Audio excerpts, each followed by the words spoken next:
The challenge that many educators are facing right now is creating a learning experience online that matches as closely as possible the quality and engagement level that you'd get in in-person teaching and learning. Today, I'm going to share with you an example that I found to be very impressive of someone who used sketchnoting as a core tool to help students in her online course stay on track and stay engaged with each lesson. Let's get into it.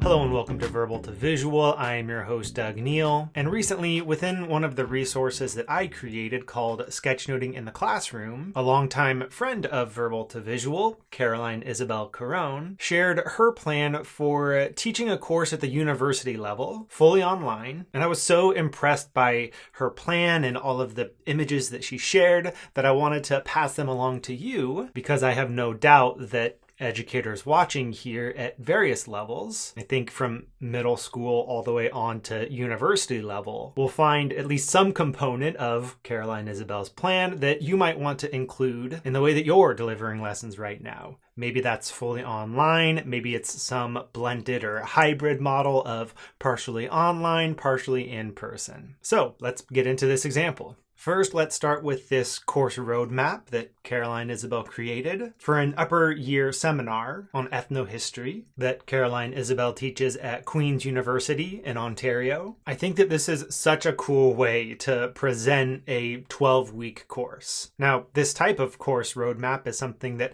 I've tried to include in most of my online courses, most recently with digital sketchnoting, but I think Caroline Isabel's here does such a better job of, first of all, feeling map-like and creating engaging, meaningful visuals for each lesson, and also maintaining enough white space for the overall image here to not feel cluttered. You can clearly see the title for each week's lesson. There's consistency in overall style, but also a nice variety in the images included for each lesson. So as you can probably imagine, this is a great anchor for students, not only at the beginning of the course as they're getting a picture, literally, for what the next 12 weeks will look like, but also as they go through it. They can see where they've been and where they're going. From there, let's take a look at more of a course syllabus, a general format that is probably more familiar to students, but I like how Caroline Isabel has still given it this hand-sketched feel, letting students know where things live. I'm assuming OnCue is kind of the online learning platform for Queen's University, outlining the nature of the remote seminar, as well as the main issues and themes that will be explored. And then to give students a feel for what the course will look like day to day, there's this great weekly workflow diagram that Caroline Isabel created. I think this is a great way to very clearly show students what's going on each week and what's expected of them, and even a very clear set of steps that students will be able to follow each week. Starting with that audio mini lecture, which as you'll see has a cool sketchnoted component to it, then some follow-up PDF readings, and places online for students to keep a reading journal and have discussions with each other.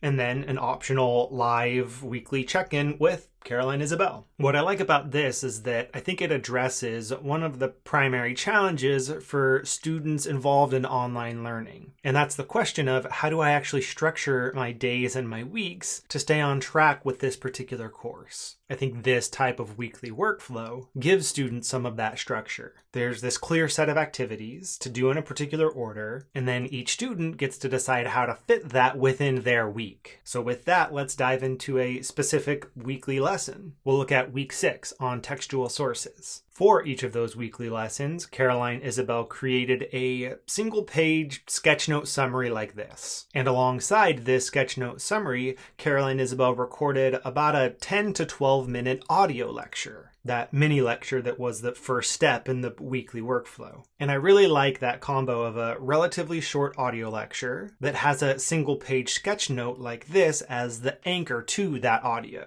So I can imagine students either listening to that audio while having this image right in front of them, or maybe like I enjoy doing with podcasts, going for a walk, listening while on that walk, and then returning to this as a review of that lesson. And even the choice to make it an audio lecture as opposed to a video, I think was a really smart constraint that Caroline Isabel put on herself for creating these lessons. Even though she does have plans to eventually turn each of these lessons into more kind of animated videos, this is a great stepping stone to that final video lesson, especially considering that this is only one of 3 courses that she has to transfer to an online format by the start of the fall term. And I think that's an important piece for teachers to keep in mind right now. Even though you might have a more full-fledged vision for the video lessons that you'd like to create for a given course, you might be able to simplify the format so that you don't overwhelm yourself at the start of the school year. But the thing that you create now might be something that you can build upon in the future. And with Caroline Isabel's preferred process and also general accessibility in mind, she typed out the script for that audio lecture and then read that script. That's how she produced the 10 to 12 minute audio lesson. And because it's already typed, that transcript she can include with this lesson as well, which helps with that accessibility piece. And to talk a little bit about some of the sketch-noted elements here on this lesson, I'm pretty sure these fonts are ones that Caroline Isabel created herself from her own handwriting. I think that's pretty cool. I think the use of bullet points is great. Having a short phrase to anchor what I imagine is a paragraph or 2 within the lesson. Some simple containers there to help group the main sections. Some nice use of imagery, some kind of more detailed faces, but then also a more abstract stick figure. And you might recognize the archives are not neutral image from the course roadmap.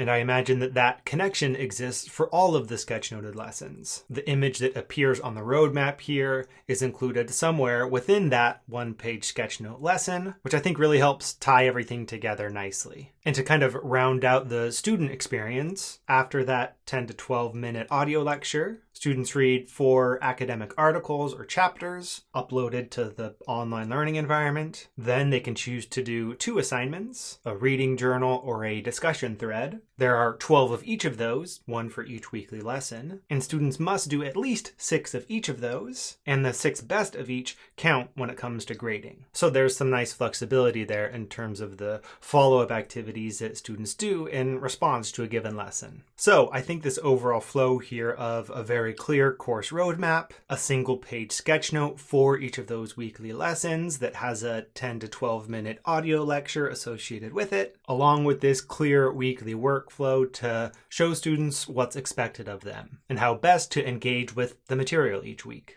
I think that's a great example of how to do asynchronous online learning really well, that even weaves in that optional live connection opportunity. So I feel like it's worth pointing out that that's a lot. The quality and consistency of everything that I just shared, that's setting a pretty high bar. So don't feel like you have to get to that level of detail and quality with what you're creating for this very next term. But I do hope that there might be an idea or 2 that you might want to incorporate into the classes that you're teaching, even if it's just that course roadmap and weekly workflow diagram. I feel like those would be 2 good places to start. And if you feel like you've got the time and energy, maybe try doing those sketch note summaries for a given lesson with an audio lecture that maybe you script out entirely or potentially improvise, like I do with the lessons I share here. What I think is interesting about that model is that it front loads all of the instructional time and effort that teachers put in to create those mini lectures, so that throughout the term, time is spent not on those lectures, but instead just on the connections that teachers make with their students, facilitating those discussions,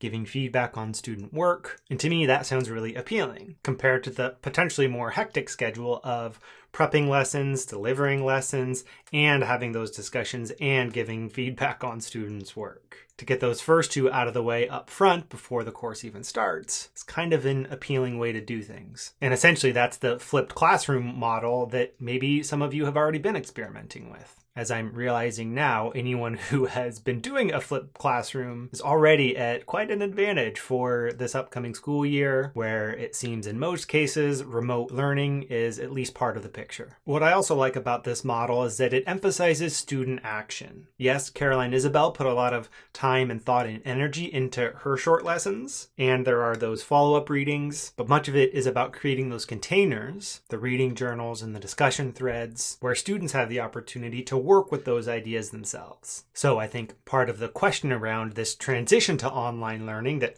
many teachers are making is, what are those containers that you can set up to allow for meaningful activities that your students can engage in? And as I said, I hope that this example maybe sparks some ideas for what you might do for your students. Thank you to Caroline Isabel for the permission to share what you're up to. As I've said, I think it's really cool, and I look forward to hearing how it goes. Might try to do a little update video maybe at the end of this term to hear how students react to this format that Caroline Isabel has put out. And if you would like to connect with Caroline Isabel and other educators who are weaving sketchnoting into their classroom, check out the resource I created called Sketchnoting in the Classroom. There you'll find a set of short video lessons and activities that you can weave into what you're doing, even online, to share the skill of sketchnoting with your students, help them develop these skills. But like what I just shared here, you'll also see some cool things that instructors are doing to use sketchnoting as a teaching tool. You can find the link to that resource down below this video.